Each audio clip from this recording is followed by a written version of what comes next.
The Holy Gospel according to John. Glory to you, O Lord. The next day, Jesus decided to go to Galilee. He found Philip and said to him, "Follow me." Now Philip was from Bethsaida, the city of Andrew and Peter. Philip found Nathanael and said to him, "We have found him about whom Moses in the law and also the prophets wrote, Jesus, the son of Joseph from Nazareth." Nathanael said to him, "Can anything good come out of Nazareth?" Philip said to him, "Come and see." When Jesus saw Nathanael coming toward him, he said of him, "Here is truly an Israelite in whom there is no deceit." Nathanael asked him, "Where did you get to know me?" Jesus answered, "I saw you under the fig tree before Philip called you." Nathanael replied, "Rabbi, you are the Son of God. You are the King of Israel." Jesus answered, "Do you believe because I told you that I saw you under the fig tree? You will see greater things than these." And he said to him, "Very truly I tell you, you will see heaven opened up and the angels of God ascending and descending upon the Son of Man." The Gospel of the Lord. Praise to you, O Christ. So Philip says to Nathanael, "Come and see." Every 3 years, when this text shows up as the assigned gospel for the week, lots of come and see stories start popping up on preaching sites and discussion sites all over the internet. There's the pastor who was raised in the Midwest and later was called to a church in Eugene, Oregon. On her first day off, she said, "I'm going to go to the ocean." So she got in her car and drove to the coast. It was amazing seeing the Pacific Ocean for the first time. She got home that afternoon late, and the first thing she did was call her parents. "Mom, Dad, you've got to come and see. The Pacific is amazing. You've got to come and see it for yourself." Another shared that a friend of hers called her very late one evening. He was worried that something might be wrong. But he had just returned from hearing Immaculate Iligabiza, a survivor of the Rwandan genocide, speak of her experience and how it impacted her life and her faith. "She's speaking again tomorrow night," he said. "You have to come and see. She is so amazing. You have to come and see." Come and see is an important way of sharing the things that are important to us. Children often use this phrase to get our attention. I remember all 3 of my now adult nephews running up to me on a regular basis, sometimes as soon as I walked in their front door, saying, "Holly, Holly, come and see. I have something to show you. Come on, come on, come and see." Come and see. Come and see our new house. Come and see our new grandchild. How we painted the guest room. The amazing flowers in our garden. It's about something that's important in our lives. Today's gospel story is sort of at the tail end of a series of come and see stories in the first chapter of John. Not all of these scenes actually include the phrase come and see, but that's what they're really saying. First, we have John the Baptist baptizing Jesus. We heard about that last week.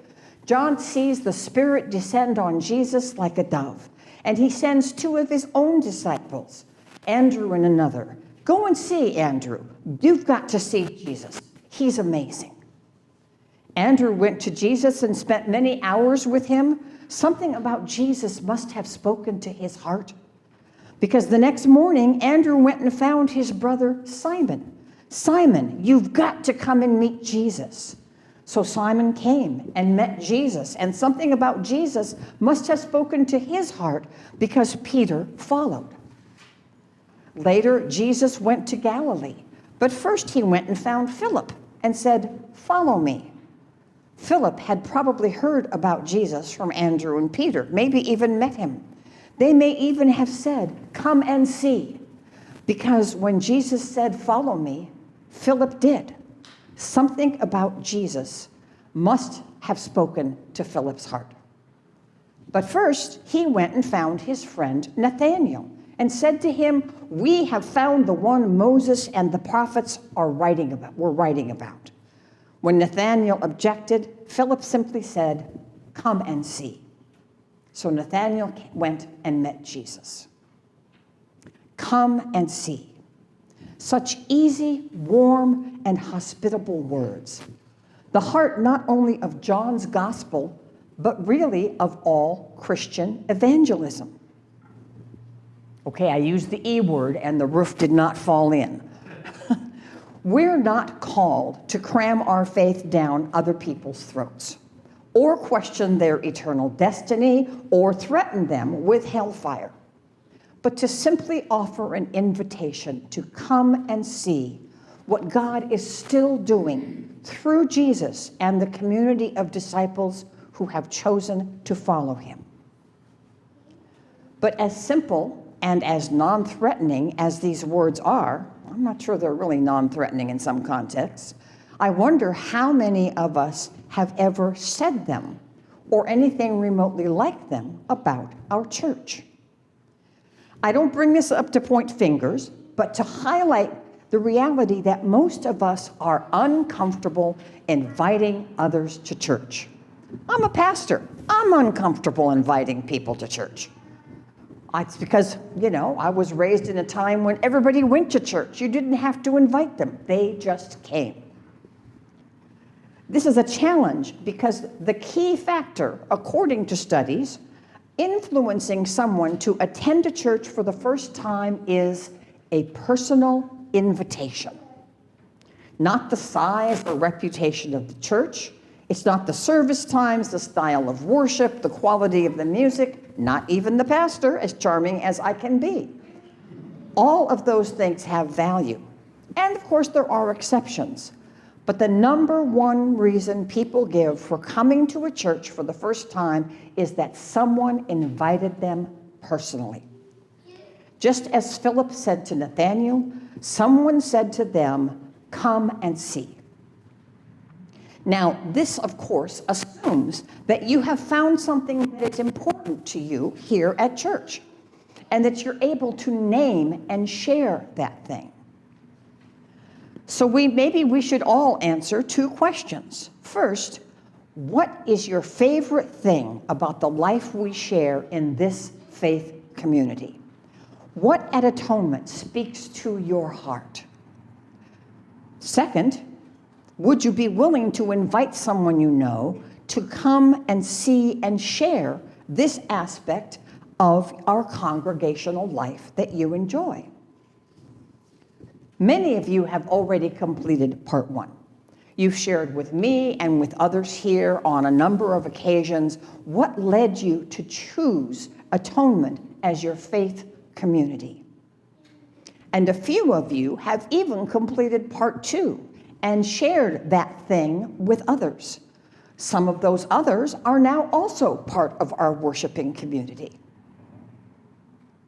I believe it's important that we identify for ourselves what it is about this congregation that inspires you to worship at Atonement, and not some other church, or maybe no church at all. I mean, if we don't know why we're coming here, or can't name anything we enjoy, why would we invite someone else? And why would they come if we did? But we don't have to do this alone.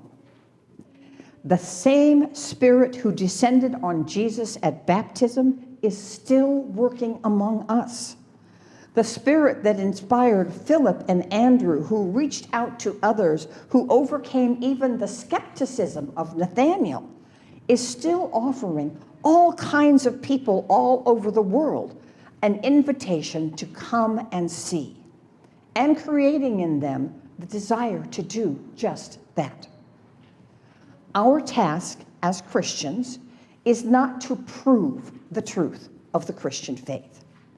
Our task is not even to persuade others to become Christian. Our task is simply to say, "Come and see."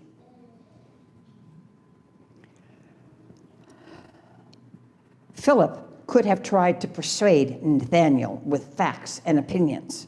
When Nathanael expressed skepticism about anything good coming from Nazareth, Philip might have listed some people and things that came from Nazareth that were very good. But no, Philip simply said, "Come and see." And Nathanael came and saw for himself. Now it becomes our task to tell people, "Come and see." Come and see what Jesus has done and is still doing for you and for me and for the world. And if they can't come and see here, encourage them to come and see somewhere else. I don't like to add that part too strongly because, of course, we would love to have them come to Atonement. But I live 25 minutes from here. If I encourage my neighbors who are looking for a Lutheran church and have small children, I will probably send them to Christ the King, which is 3 minutes from my house. I'm not going to say, well, gee, you should drive 25 minutes every Sunday morning to Atonement that, by the way, has no program for your children. I'd love to have someone be brave enough to be the first one with kids, but it's a hard thing to do. But come and see.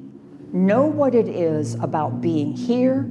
Know what it is about being in a community of faith, any community of faith, so that you can share that with someone else and encourage them to see for themselves. Amen.